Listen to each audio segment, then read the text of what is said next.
Hello and welcome to Beyond the Noise, the podcast series from PRWeek. I'm Evie Barrett, Deputy News Editor at PRWeek UK, and today I'm joined by two very special guests. We've got Paul Stollery, co-founder and creative director at Hard Numbers, and Ashley Wallace Jones, Vice President of Integrated Marketing at Pan Communications. Welcome both, how are you doing? Not too bad, thanks. Thanks for having me. Doing great, thanks for having me. Amazing. So, in today's episode, we'll be delving into the world of AI-driven search, looking at the ways that audiences discover information via large language models such as ChatGPT, and how PR professionals can play a role in this by ensuring that their clients' narratives are accurate and visible. So, for our listeners who are completely new to this, let's start with the absolute basics. In the simplest terms, how would you describe AI search optimization, or GEO as it's often referred to, which stands for Generative AI Optimisation? Ashley, would you like to go first? Sure. I'd say putting it in its most basic, high-level terms, GEO is making your content clear so that AI tools like ChatGPT, Perplexity, Google AI overviews can talk about your brand accurately. And that means really clearly spelling out who you are, what you do, and key facts in a way that AI can easily pick up and repeat them. Great. Paul, would you say Yeah, 100%. As somebody who started my career in SEO and then moved into PR, I always tend to compare them through comparisons. So media relations is attempting to influence what the media is saying about your brand or about your category. SEO is attempting to influence what search engines are servicing or saying about your product or category. And GEO is trying to influence what the likes of ChatGPT and Perplexity and platforms like that are saying about your brand or category. Well, as you mentioned, there are tools like ChatGPT, Perplexity, which are becoming increasingly used both across the business world and by your average person. You could argue that they're primary sources for answers nowadays when people are performing online searches. Would you say that GEO has shifted from theoretical to an urgent priority for the PR industry because of that? It feels very sort of existential, GEO and AI as a whole. And it feels like the conversation is it could kill the industry, it could save the industry, it could take it to the next level. And I was thinking about why this is, why it feels suddenly very urgent. And I think, again, if you compare it to other digital platforms or digital ecosystems, search engines, for instance, they arrived and they were quite useful. A few people used them. They got better. More people used them. Companies started using them. And it was a very gradual growth. Same with social media. At the start, it was very much a niche thing. It was something that you were on if you were teenagers and you didn't need to worry about your parents being on it or your work being on it. And I did actually get into some trouble for that when I was younger. But the point is, it very gradually grew up. Whereas ChatGPT and the industry as a whole almost felt like it arrived overnight. Of course, anyone who's worked in it knows it was years and years of research and build up. But in terms of the public engaging with it, it really went from 0 to 60 seemingly overnight when ChatGPT was launched. And for that reason, it does feel like a bunch of people running around trying to figure out what's going on, which is obviously both a little bit scary, but a lot of fun at the same time. Would you agree, Ashley? Why do you think it's now that we're really seeing this rise up? I think it's just the continuation of human convenience, right? Where I think maybe I have a little bit of a leg up on the UK is the fact that this rolled out probably about 5 or 6 months ago here in the States. So we've been kind of grappling with this over the last several months. And I agree with Paul. I think we really started to see a lot of these shifts in content probably around the early 2010s when we saw this massive explosion of mobile browsing and social media feeds and kind of the increasing speed of internet culture, if I may. And, this shift wasn't really just a single event, but as Paul said, it's been a gradual transformation that's been responding really to a lot of major changes around how people access and consume information. So this doesn't come as a shock to me necessarily, but I also don't believe that search is dead. Really, I think what this is just signaling is yet another evolution because Paul, you've been in SEO, you said, for quite a while. That's where you were rooted. And how many times could we probably count the times the industry has said SEO is dead?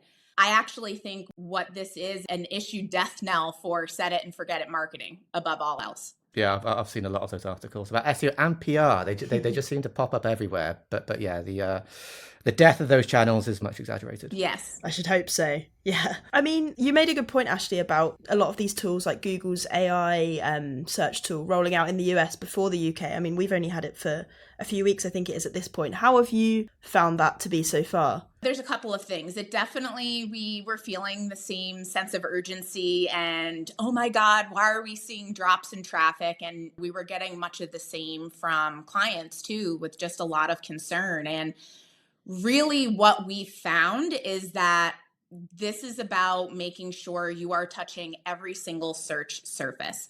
I think there have been a lot of acronyms that tend to pop up. I think the way humans are able to wrap their head around change, right? We need a label for everything. We had SEO forever, then we had AEO, now we have GEO. It's starting to sound like old McDonald's comeback single, if I may. And I think of what I've read in the industry so far, a term that iPullRank had published earlier this year as it relates to SEO called relevance engineering is probably the most accurate. And effectively, what relevance engineering is about shaping how AI search engines perceive and surface your brand. And the only way to really win that is to be very specific, credible, and consistently human across every channel. So mainly what we're seeing is AI does not ingest content in isolation, right? It really absorbs and interprets signals from across the web. So strong owned content fuels earned, paid amplifies it, shared validates it. And to really shape how these AI answer engines and LLMs are describing a brand, you need to ensure that buyers are seeing the right story. And it means you need to have a really harmonized PESO or paid, earned, shared, owned strategy, really touching every one of those channels consistently with authority and with a lot of backed credibility. Absolutely. And at the moment, how much do we understand about the sources that these generative AI tools are drawing from? Obviously, you mentioned paid and owned. Is there a balance, or are some of those mediums have more weighting, do you think? I think it depends sometimes on the LLM. Certain LLMs give certain channels weight.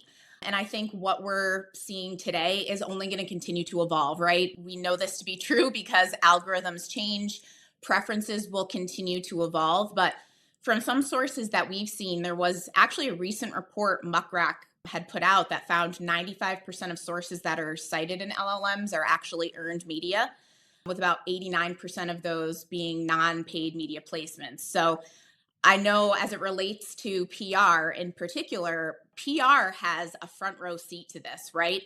PR has always been in the business about reputation management, right? And that has not changed. If anything, that's become even more important, right? Because what earned media really affords a brand is the credibility backing, right? So I think that at the end of the day, credibility, validation is really the key here. And I think PR is front and center, right in the spotlight for that. I think most people listening will be very glad to hear that. Would you agree, Paul? Do you think there's emphasis on earned media? Yeah, so towards the end of last year, we did a piece of research, hard numbers, called Coverage to Capital, where we essentially built a giant spreadsheet, put a load of brands in, put a load of questions about those brands, and then also in the prompt asked for sources to the answers. Then we hooked it up with a couple of the APIs across various different platforms, and we then categorized all of the sources that were driving those responses.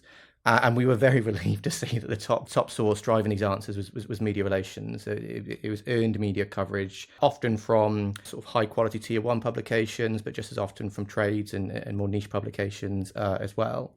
Other channels influencing that were owned. It really was sort of earned and owned were right at the top of that. And then there were lots of channels which I thought would be more influential, but actually weren't. So for instance, I always see these platforms kind of in the same way as search, in that they're trying to mimic human responses, and your guiding light can be, well, if it makes sense that it's useful, these platforms will normally try and fold it into their responses in some way. And a couple of the sources that I was quite surprised to see didn't come up higher with things like review sites. So for instance, we had a lot of prompts that we were asking at scale around how trustworthy is XYZ brand. And you'd think, well, things like Trustpilot and various other review sites, you'd think it would pull from there. And actually, it was single digits percentage in terms of, I can't remember the exact number off the top of my head, but say 5, 6, 7, 8% of sources came from those channels, which was really surprising.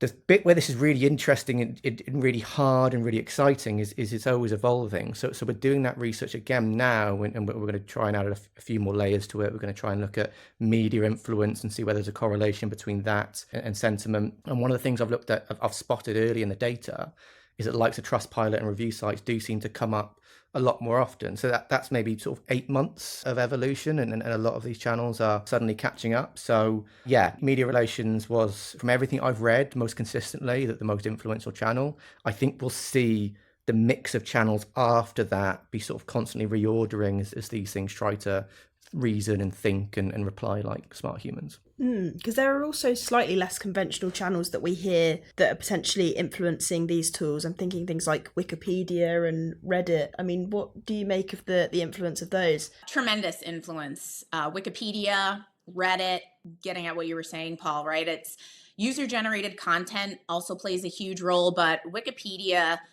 the reason sites like this are really influencing it, right, is because it's not just the words on the page. And that's also something I think is important for people to understand. It's not just what you're writing about, it's also how you're presenting it, right? What's the information architecture like? How is it being structured? And I started to get at this a little earlier when I had mentioned we started to see this shift probably around the early 2010s, because we started to see the shift towards another one of those shiny acronyms, AEO, right? How you are creating more snackable, consistent, concise pieces of information that could surface in, say, a featured snippet.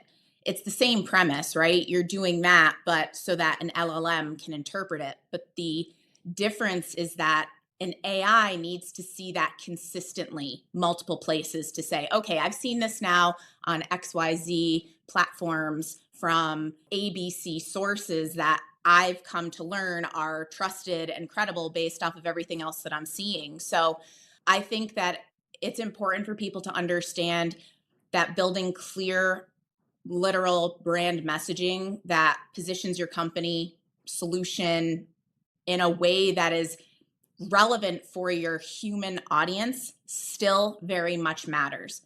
The way in which we're discovering information is shifting. It's the mechanism that's shifting, but the premise is the same. A human still needs some type of insight to some query or something they need to learn. They enter it in and they still expect a clear, credible response to that query. It's just the way that it's showing up is we no longer have to search and sift through 10 plus blue links, right? The AI is doing that for us. So it's important to make sure that everything you put out across every surface is consistently signaling the story that you want AI to surface. Sure. I mean, consistency is obviously a big thing. Paul, I wondered, are there any other characteristics for a GEO optimized piece of content? What does it really look like? Do you think it needs to be structured in a certain way? Yes and no. I think these conversations often focus on the difference between the various channels and how LLMs or the search tools that these LLM-based chat platforms will use might prefer content in certain format. And that is true, right? We know, for instance, that, or from research that we've done and we've also looked at, these platforms love FAQ pages. They love about pages as well. The about page is often the sort of the forgotten child of the website. It has your address and like an old boilerplate on it. But actually, we found that when it comes to own content, I think it was more popular than the homepage, which makes sense, right? If you're asking about a company, then it goes, oh, I think I'll go to the about page, right? So yes, there are differences between how it works, but fundamentally, and Ashley, you touched upon the pacer model earlier, I think this is about going back to fundamentals, right? I kind of think of the Watchmen meme, which is, it's 1995, we're talking about PR, we're talking about the importance of owned and earned content. It's 2005, we're talking about SEO, we're talking about the importance of on-site and off-site content. It's 2025, we're talking about GEO. If you look at the sources, the important stuff is on-site content, off-site content. If you've got good quality content that speaks to both your audience, real humans, but is also optimized for machines to crawl efficiently, then chances are you're already doing 80-90% of the work. I completely agree. There's not a silver bullet here, right? I completely agree with it. Really is almost a bit of going back to the basics, because you have to ensure that your owned content, right, is continuing to fuel the engine. And I think one of the differentiators here, though, is that it picks up and weights marketing content differently than, say, thought leadership content, right? And I think this is something maybe your PR listeners will be happy to hear, right?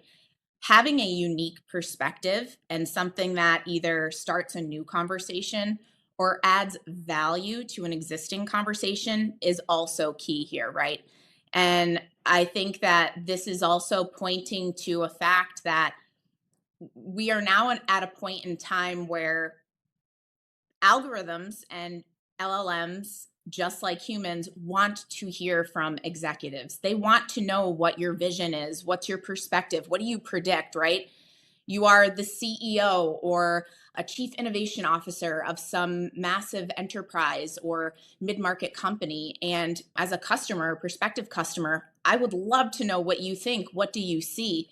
And I think it's important for executives to understand that thought leadership is no longer a nice to have. It really is a must have these days, because again, it's the way that these LLMs are pulling in information is across multiple different signals it's seeing across the internet, right? So a press release could spark a conversation that you go deeper on, and a LinkedIn post that you then elaborate in a really robust personal conversation where you can have a discussion on a podcast.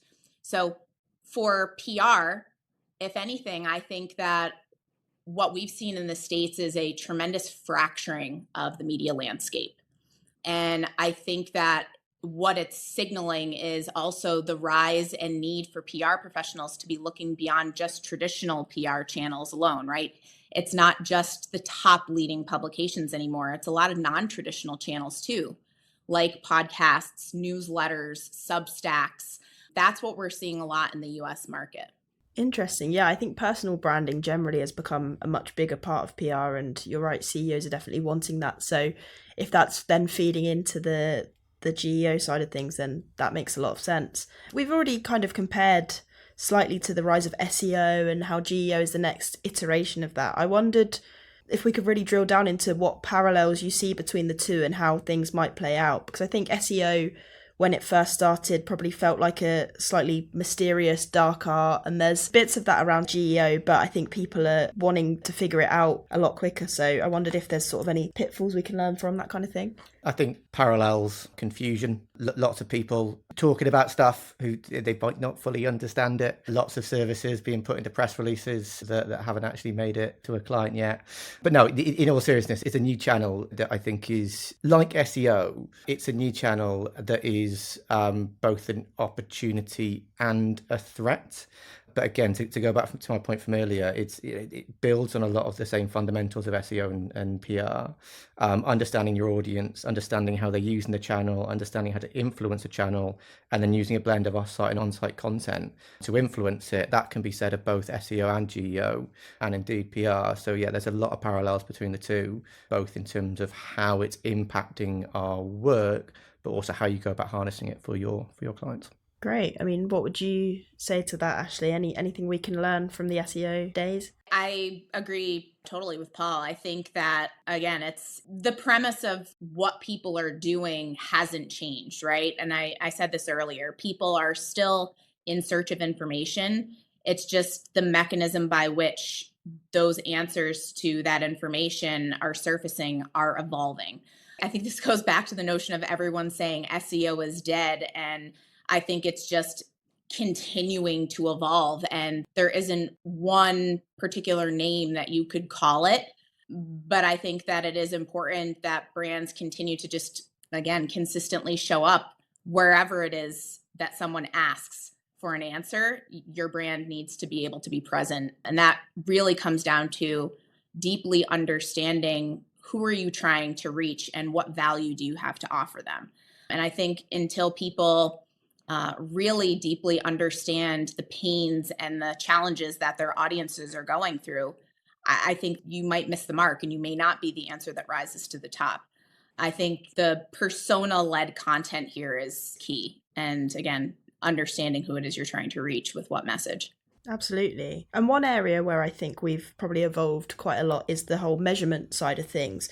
What metrics do you think we should be paying attention to regarding GEO? Believe it or not, as much as I think it maybe has been labeled a little bit of a vanity metric, if I may, but I think impressions will have a little bit of a resurgence here, because I think that really speaks to a lot of the tofu or top of funnel type of content that we're seeing, right? I think that these short AI overview answers are the new tofu. I think that the way in which people find information, again, is not just a simple find a link, click through.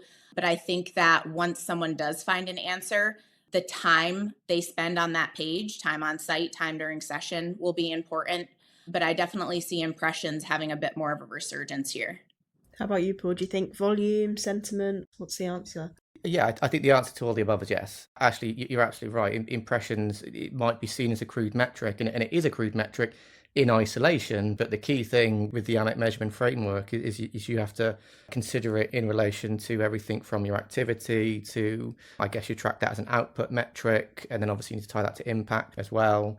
But there's all sorts of things you could measure, from impressions to traffic from these platforms, although that can get a bit difficult to track, and then ultimately tying it through to some sort of an impact metric, whether that's sales or whether that's some other form of impact as well.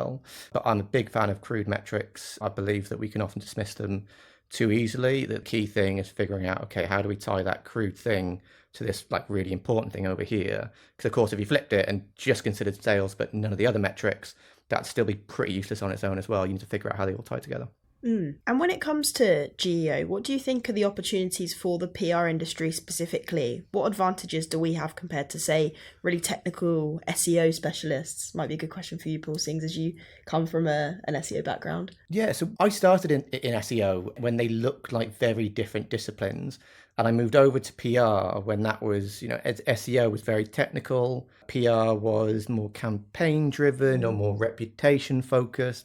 But having spent now time in both industries, I firmly believe that they never should have been separate channels to begin with. Let's be honest, the reason SEO existed as a separate thing was because PRs were too afraid of like all these technical terms like meta tags and keywords and site infrastructure and things like that. But again, going back to what I said earlier, we focused on the 20% of stuff that was different. Whereas again, in reality, we want good on-site content, good off-site influence. SEO never should have been a separate channel. And yes, there's nuances between what works on one channel and what works on another. But ultimately, if I was running a PR team or an SEO team and I had 10 people across those two teams, that should be a single team. Yes, some people are going to be more technical. Yes, some people are going to be more creative. Some people might be more focused on audience and strategy and research. Yes, there's going to be strengths and weaknesses within certain folks and certain parts of that team. But ultimately, those lines on the org chart should all level up to the same director, and they should all ultimately sit under the same area of the P&L. And I think GEO is actually an opportunity to go back and fix that. It kind of branched off and slowly sort of merged together when we had terms like digital PR coming out. But really the fact you've got PR and digital PR, and let's be honest, everything is digital now, and that's been the case for well over a decade probably. They should ultimately all be merged in together and all sit under one strategic direction. Really good point. And Ashley, you work across the marketing mix, so I'd be interested to know what your view is of PR's opportunities here specifically. I think the bottom line from a PR perspective is that, trust and visibility are still earned, right? And by showing up with clarity, authority, and humanity, that's the important key here, right? You can't forget the human element. And what's PR without the human touch, right? It's all relational. And I think that at the end of the day, when you think about earned media, I think it's just important to keep in mind that PR too has evolved. I mentioned this earlier, that it's not just about getting a hit in a leading publication anymore. It is about showing up where your audience is looking. Are you speaking where your audience is? And we've seen such a diversification of the way people consume information, right? During COVID, there was this exponential rise in podcasts, ironically, since we're on a podcast right now. And I think that as those preferences will only continue to evolve, this story will continue to evolve, right? You just need to make sure that you are showing up where the human beings and the end users you're trying to reach are consuming information, and continuing to diversify your content to meet that moment. And doing so in a way now that, again, achieves them getting the answer that they're looking for, but getting past the new gatekeeper of that information, which is the LLM. You have to kind of almost pass the proverbial sniff test of an LLM to be deemed worthy of being consumed by a human now. You mentioned, Paul, obviously digital is such a big part of PR these days. I think arguably one of the other most important elements is the whole risk management and crisis management side of things. How do you think GEO can factor into that when it comes to a battle to control the narrative within like AI generated summaries? How do you even start to tackle that? I'd be surprised if it hasn't already been started to be factored in at least a little bit. It's fairly straightforward to monitor these platforms. It's also, when it comes to a crisis, let's say you get that call from a client and the CEO has done something stupid or something like that, and it's going to break in the media. That's a very specific topic that you don't need masses and masses of tools to monitor across various different platforms. It does sound really crude just to open these up and start typing things in, but that's certainly better than nothing when it comes to monitoring how stories are breaking, not just in the media, but indeed on these platforms as well. But I think critically where you'd start, if you haven't already started, is to start with the monitoring, right? Again, to go back to something I've mentioned a couple of times, a lot of what you'd be doing in order to try and influence the answers on these platforms will overlap with things you might already be doing anyway. A good crisis outfit will be very focused on media coverage, getting your message out there, getting your response out there. It'll also be very focused on search as well. Again, if you're optimizing the content you're putting out in response to this crisis, for both humans and machines as well, chances are you've already done a lot of the legwork in order to influence these platforms. Where the gaps are, that just comes down to monitoring. And again, I'd like to think any fit for purpose crisis comms team today is using these tools. I'm sure there are a few that aren't, that are stuck in their ways, but certainly any clients who have crisis support, when stuff does break, I'd be asking us questions, how is this playing out across these channels? Because ultimately we know that they're rapidly growing in terms of how many users are going to be reading what's going on in that crisis on those platforms. And do you think there's an ethical risk at all in terms of sort of trying to influence the output, not necessarily just in a crisis, but generally speaking? Yes, I define these platforms as very good for brands, not great for societies as a whole. Again, doing that bit of research 8 months ago, where we were asking all sorts of questions about brands, and again, rerunning that bit of research quite recently. It's not out yet, but I've been looking at some of the raw data last week. I asked a question, I think it was, is XYZ brands innovative? And it's set up on a spreadsheet, it queries all the APIs, and you drag it down and it pulls all the answers in. And I dragged the query down to bring all the prompts in from one of the platforms. And the first words to every single one of the answers was yes. So according to these platforms, all of these brands were innovative. Then I looked at how many of these brands are trustworthy. And while it didn't say 100% of the brands were trustworthy, it didn't say no once, right? So it would either say yes, or it would say, as an LLM, I can't pass judgment on that. It was very hesitant to criticize. And while there were a lot of household staple names, likes of Apple or brands you would think are trustworthy, in that list, there was also like Shell and BP and lots of big banks and companies where any journalist asked that question, if they're an expert in that field or that industry, would give a more nuanced answer. But these platforms seem very hesitant to criticize, which again is fantastic news if you're the PR director, if you're the head of PR. But I think there's a few implications for society at large, which are a little bit more worrisome. Yeah, there does seem to be a tendency for these tools to want to agree if you kind of seem to be nudging it in one direction. What do you think, Ashley, about the ethical implications and how we tackle that? I think for PR professionals particularly, right, it's a chance to lead from what we call digital discoverability, which is the story you're telling across all these channels. And I think from a PR perspective and kind of going back to the white hat SEO days, Paul, it's something where PR already traffics in credibility, clarity, and relevance, right? Because PR's roots were in that journalistic integrity too. And I think that that is still out there. And I think it is very important for all marketers and PR people to understand the power that you do wield, because the stories that you do put out into the open are shaping perception, because not everybody is doing the due diligence. There is a very possible chance of an explosion, a further explosion, I should say, of misinformation. And at the end of the day, I think maintaining your own ethical standards as a marketer in any shape or form that takes, be it PR or content or any other channel, you have to just keep in mind that everything you put out is the pathway to informing someone with some type of information. And you want to make sure that's done in a positive mentality. I think you make a really good point there about the roots of PR being tied to journalism. But I'm quite a cynical man. I think the only reason it stayed there, or was mostly stayed there, is because journalists have been there to keep us honest. Like I was always taught, any form of crisis comms or reputation management, never lie. And you say that to your average person on the street, and they'll be like, oh yeah, no, you're always trying to influence a story, and there's all the dark arts of PR and getting stories killed and all that sort of stuff. And yes, there is always an element to that. It's nowhere near as large a part of the PR industry as I think some people might think. However, the golden rule is always don't lie. Like, okay, we don't need to be forthcoming with that information. Yes, we should play up this element of the story which we want to get put across. But you never lie, because if a journalist finds out you've lied, you've nuked your relationship with them, and they will take that, I was going to say quite personally, but there's a certain level of professional integrity there, right?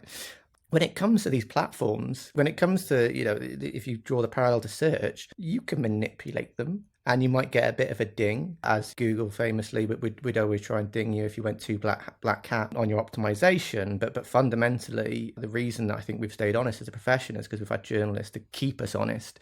And again, I fear what it looks like in 5 to 10 years if we don't have journalism still there at the forefront of brand reputation. Really interesting point. So what advice would you guys give to PR pros who haven't really taken any action around GEO yet, maybe not looked into it, but wanting to do so? What do you think is an easy first step?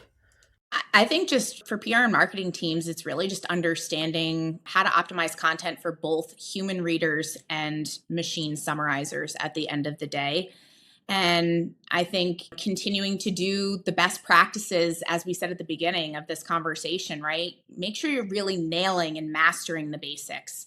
Publishing authoritative, helpful, persona-informed content that answers real questions for the AI engines to surface, right?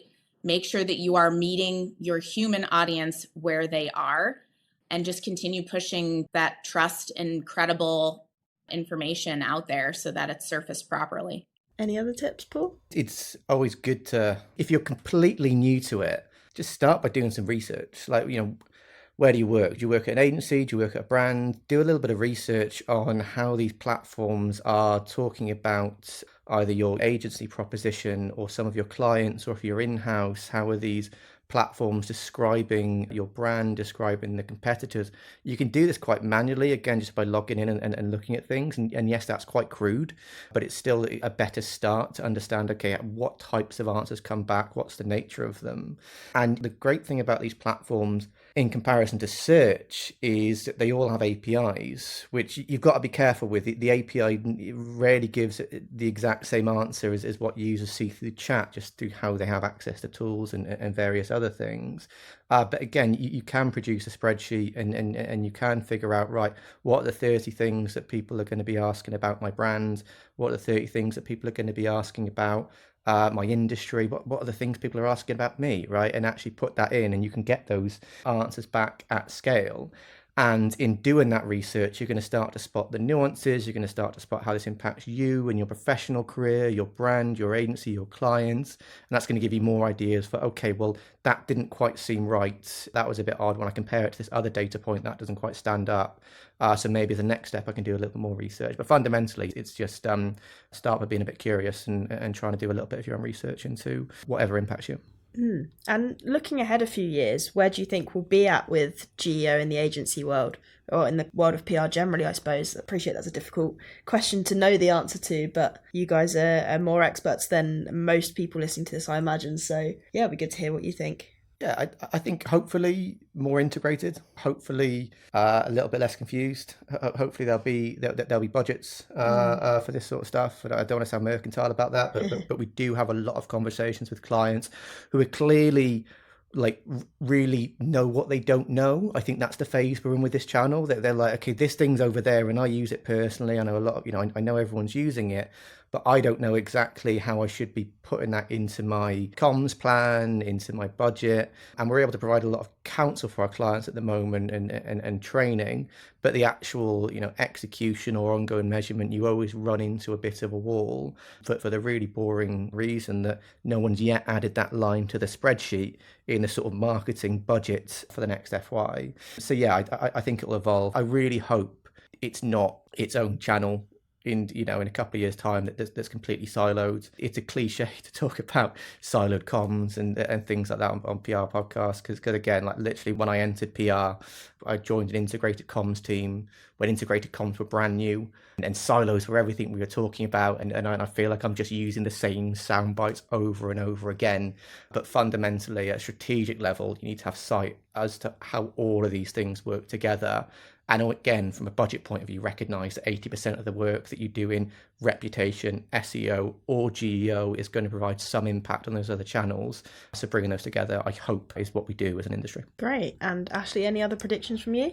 I think we'll continue to see the rise of these summarized answers, maybe even eventually, I wouldn't say in the next 5 years potentially, but it's possible with how fast this is moving, only seeing that in the search landscape, right? So I think the way that people continue to find answers to the questions they have will further continue to diversify.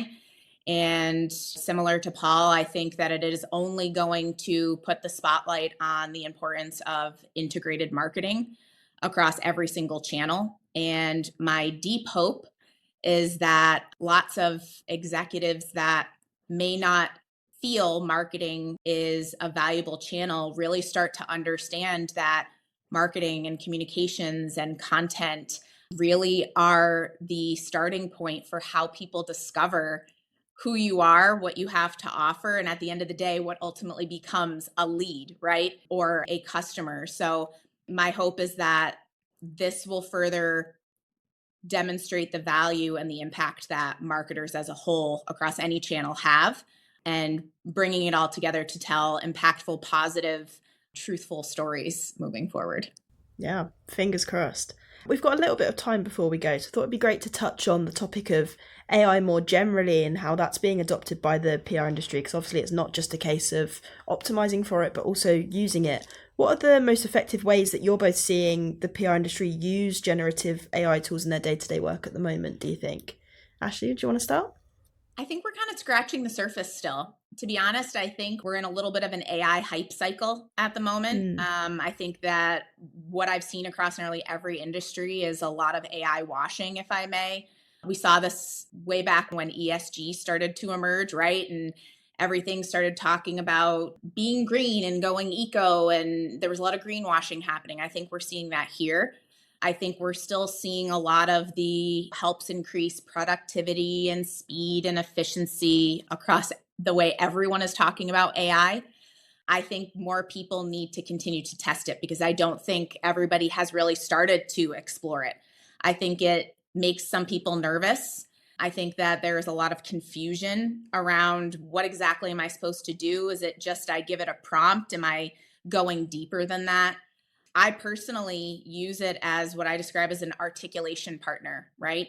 I often have lots of thoughts and the ways that I might want to approach something floating around in my head. And I use it as a path to get all of those thoughts down. They don't have to be in order, they don't have to be clear. But what the AI does help me do is frame it up in a way to be able to describe that really clearly and in an articulate, succinct way so that I can communicate my ideas more directly and more holistically faster, because we know that speed to market or speed to anything these days is important. And I think that's one of the reasons we're seeing this rise in GEO, right? It is a catalyzation of being first and having the first say.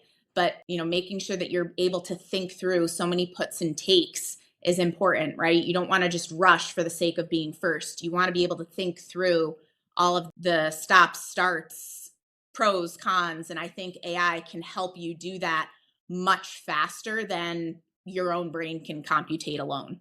Yeah, I think the efficiency piece people have definitely been sort of tapping into. What are your thoughts, Paul? But I think about if it suddenly went away, what would be the one part of my day-to-day where I'd really, really miss it? And it's research. It's a phenomenal tool for research. It's basically a search engine that can process and summarize and think, really.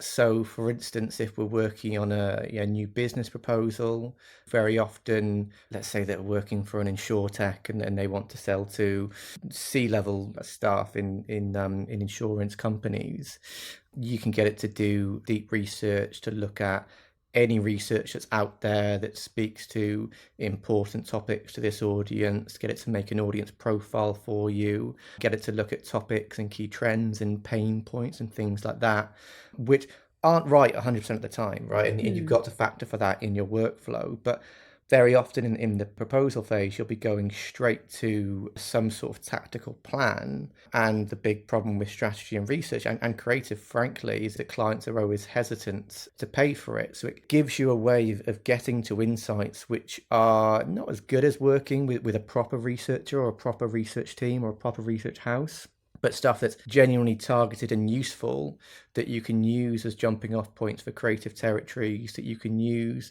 build campaigns around, thought leadership around, messaging for the clients around. So research is really the powerful bit.